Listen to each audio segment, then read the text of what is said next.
Welcome back to Bridging the Gap. Today we'll be interviewing the King family, who is part of the West Side Neighborhood Task Force and also residents here in the beautiful Wicomico area. We're here at Pirates Wharf, where the county has been working diligently for a while on getting it prepared for a great spot for people to bring family. And as we're out here right now, I can see how this was something that is seen as an investment. Welcome back to Bridging the Gap.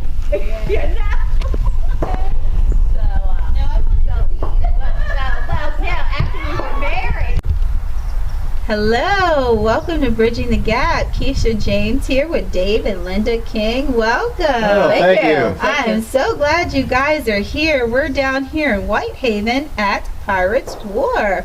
Nice little setting, don't you think? It's beautiful. Yeah.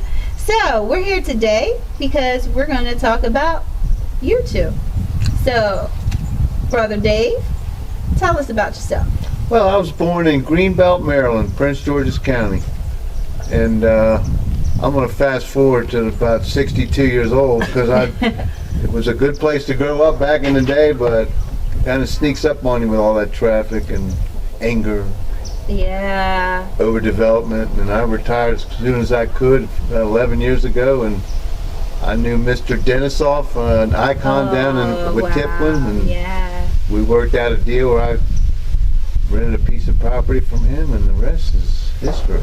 We love it down here. Yes, and it's beautiful. And from what I understand, you're not too far away from Pirates Wharf. Am I correct? Just about 2 miles from here, on Whitehaven Road, just up by the golf course before Nanaco. Yeah. Wow. And now we get to Linda over here. And how did you two meet? Well, very interesting. We actually met online when we both lived on the other side of the bridge. And we were together. We had been dating for about a year, and he moved down here. So I retired from my job. He says, "When can you retire?" I said, "I can retire in April," and I moved down here too. And it's just been a love affair ever since. Wow. I love it down here. It's just beautiful. This is the most perfect place in the world to live. Yes, thank you. Because I must say, I'm from the other side of the bridge also. I'm from Baltimore. You know, city life is way different than down here in the country. So I definitely like it down here in this area, Whitehaven, Wicomico, all lovely area. I mean, look, the water, the sunshine. What more could you ask for? So, really blessed that you come on the show today, but we're going to come up to our next segment with my husband. So, Great. Come on back.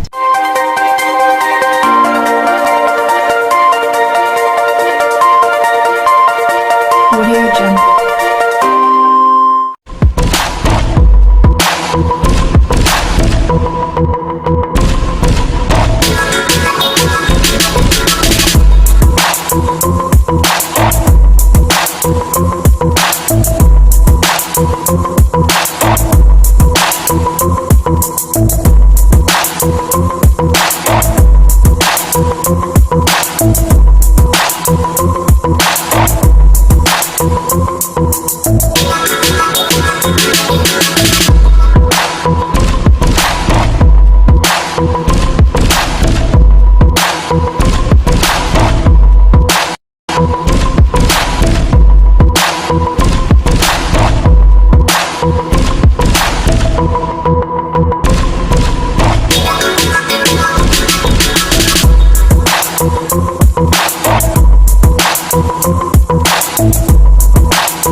Hello, welcome back to Bridging the Gap. My name is David James. We are here with Bridging the Gap. We are a local producer. We are not part of PAC 14. We use this platform to bring forth information, but once again, the information we bring forth is not the thought and feeling of PAC 14. We do appreciate them allowing us to use this as our avenue of bringing forth information, and we hope you enjoy.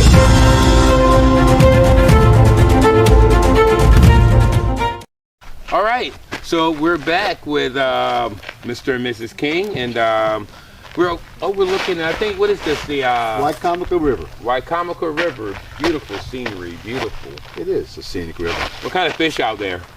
I've never fished it, but if I had to guess, I'd say catfish, might be a little bit of rockfish, perch. Okay, okay. If it's anything like the Wicomico River. Okay. So, may I ask, what do you do for a living? I'm retired. Wow. Hey, every morning I wake up, I feel like I'm tired again. Is that the same thing every time? Yeah, tired and retired. I actually do a little bit of handyman work, but just part-time. Do you spend any time down in the Wecomico area? I do. Okay, okay. Quite a lot.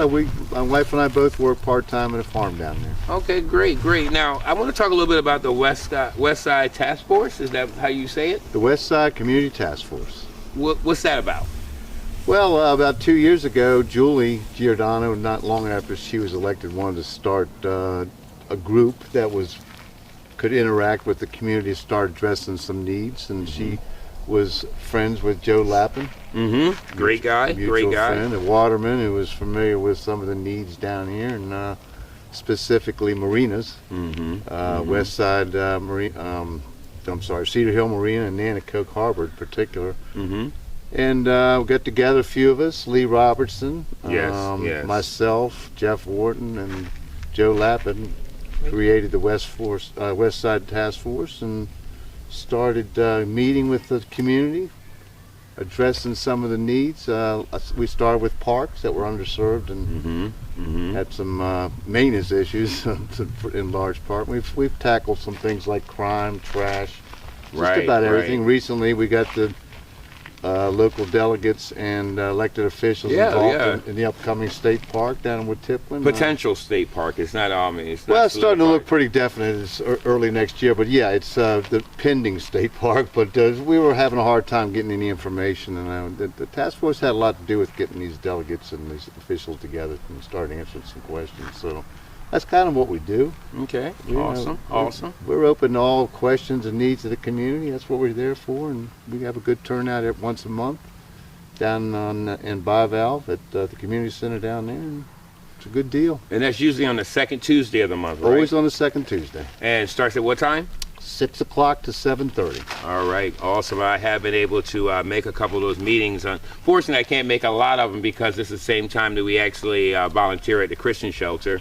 But I can tell you from my being there, it seems like there's a lot getting done. I want to touch on the fact that you said that the county executive had her hand in getting this together.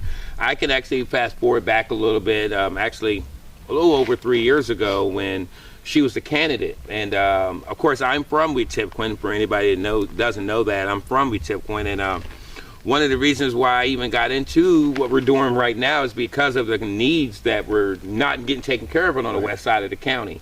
Now, we know what politicians say when they're running, right? Everything you want to hear. Exactly. So when I brought these to then elected officials, and then we had a town hall down at the West Side Firehouse. She then was a candidate, said, look, I would love to see some kind of a committee or maybe some kind of a council down there, because it's down there's a lot of what they call hamlets, which I didn't even know what a hamlet was until within the last 4 years. There's a lot of little hamlets, but there's no mayor, there's no council, so it was very unrepresented. So it's unique to hear that you said that they put this together. Now, is this commissioned or anything yet? It's not. We've looked at that originally and decided to keep it informal for a number of reasons. Recently, though, we're starting to look at it. I think we're going to be, at next month's meeting, we're going to be starting to present it to the community that what the pluses and the minuses are of becoming a commission. I think there's a pretty good chance we're going to head that way. Sure. Thank you. And now, you both are people of faith. Yes, absolutely. Yes, God first. Absolutely. Yes. Amen. Now, there's a councilman that here recently went on a little fire for praying, but is he a part of your Bible study? You're talking about James Wynn? Yes. Yeah, he's the at-large councilman. He is. Okay, so how's that Bible study going? It's great. It's the Bible study's been in existence for over 10 years. Wow. Yeah, it actually was started by Bill Warren in Allen Memorial Church. Okay. As part of an outreach to the community, and a few of the core members are still there. We have about 12 guys that are regulars right now. The number vacillates. Got a couple of young guys. I'm probably the oldest one there. As a matter of fact, I'm sure I am. Knowledgeable. One of the older. The wise one. Yeah, I like to think I bring a little bit of life wisdom there, hopefully. So yeah, it's a great group of Christian men. We don't have a lot of structure in terms of a guide.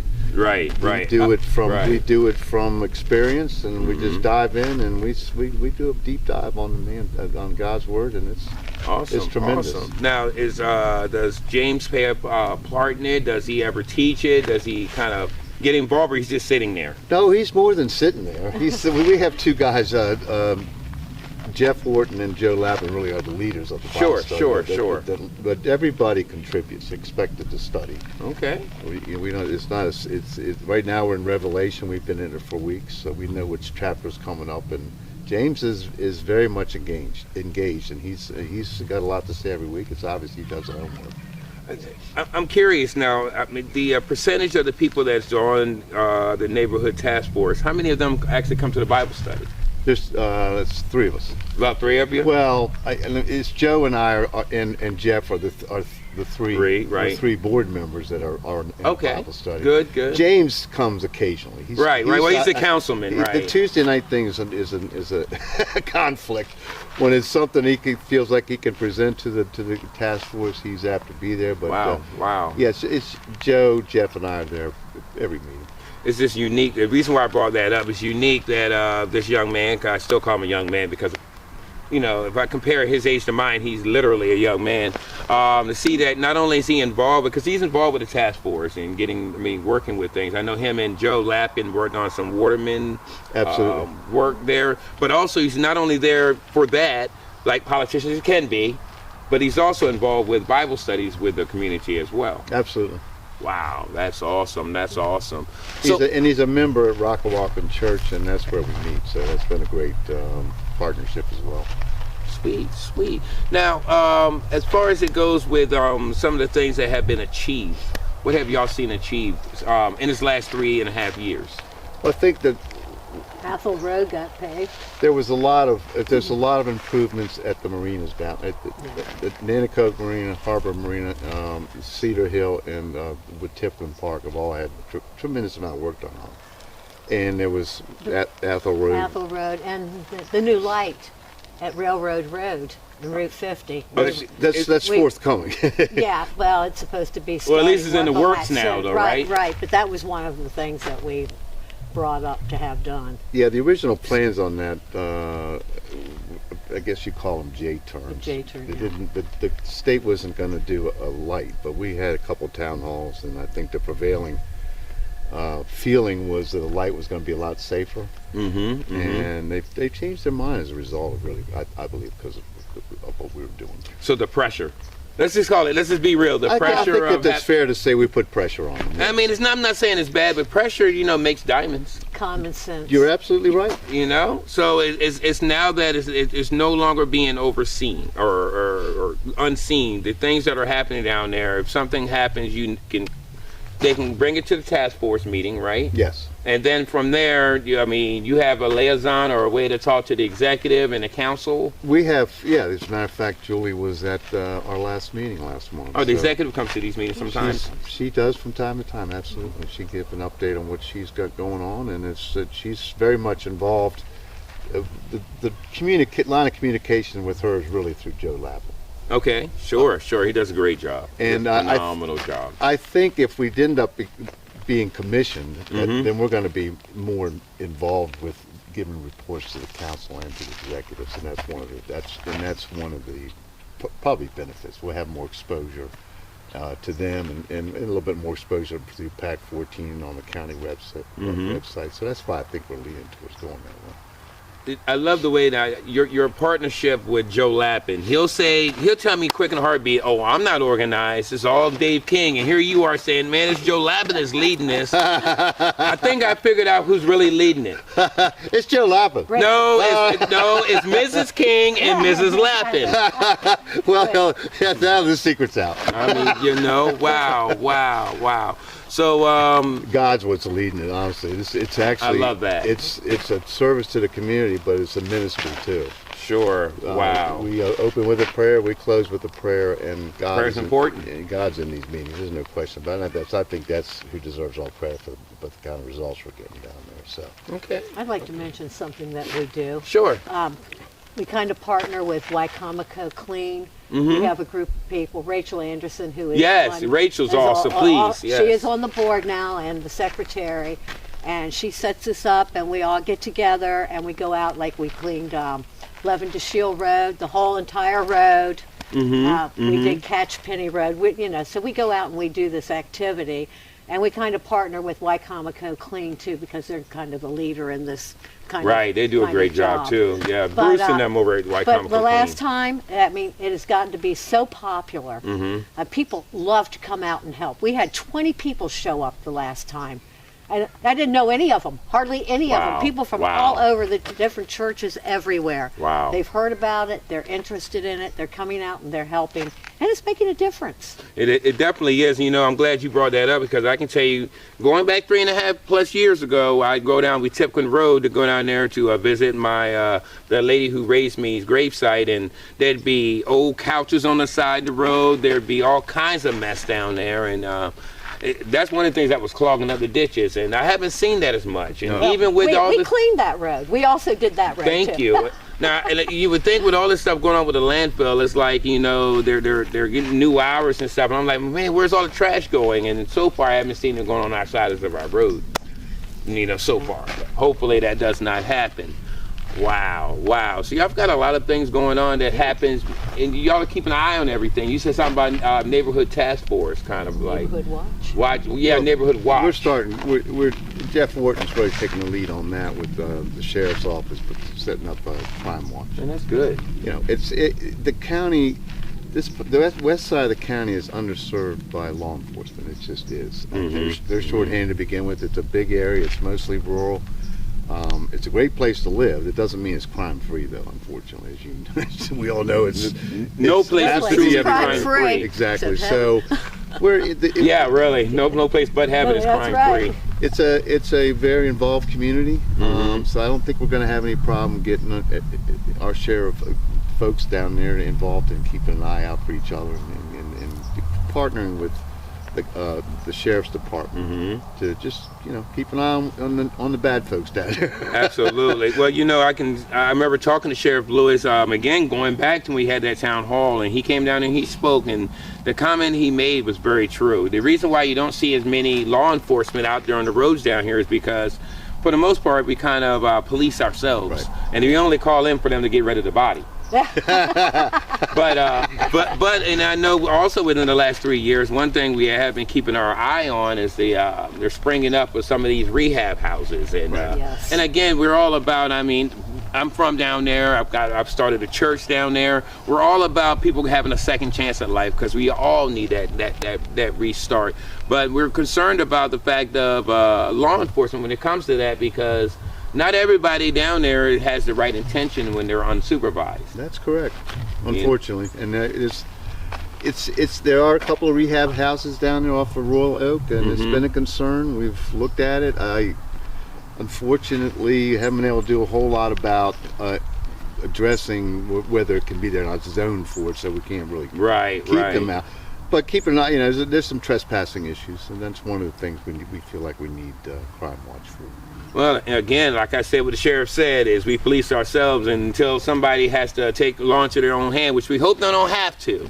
No. That's when the people start showing up. I've actually reached out to them on the ministry level, someone who's over that house, and actually asked them about Bible studies, and it's not that they don't want the people in there. It's kind of they're really closed to people coming in from the outside. There is, at least Cross Point Church has been able to touch base with them, and we're just hoping that, hey, God only needs, that little bit of a crack of service to put a seed in the right spot, and we're hoping that happens. Let's talk about Lee Robertson. He just passed away. He's been a great part of not only the task force, but the West Side. I think his whole life. Yeah, I did not meet Lee until we started the task force. So it's obviously is very sad, and when he passed, and he was an important part of the Very task force. big, yeah, very big The part. original board member. He brought a lot to the table. I mean, as secretary, sometimes we think in terms of minutes and agenda, but he did a lot of research on hot topics down there, and it's obvious his love for the community is obvious. Absolutely. And he's already missed. It's very sad, but we are going to have a life memorial for him next week. Yes, I plan to be there as well. We're actually going to be traveling together to that, and I've been watching the last week or so some of the things that he's been a part about a lot of different spots within the county. He was a very big part of actually encouraging the executive to be elected, because he was hearing what we heard at these town halls and wanted to see things in place. And I think I was talking to Joe maybe a week or so ago, or maybe I think it was Joe I was talking to, and he said that Lee was a little bit concerned if we do get this commission, whether or not they'll allow him to be part of the commission. He said, they may never allow me to be a part of it. I don't think that would have been an issue. I think it was Julie was telling me about it. But yeah, he's definitely, him and his sister Nancy. They've always been. And she's heading things down in Whitehaven up at the school. Right.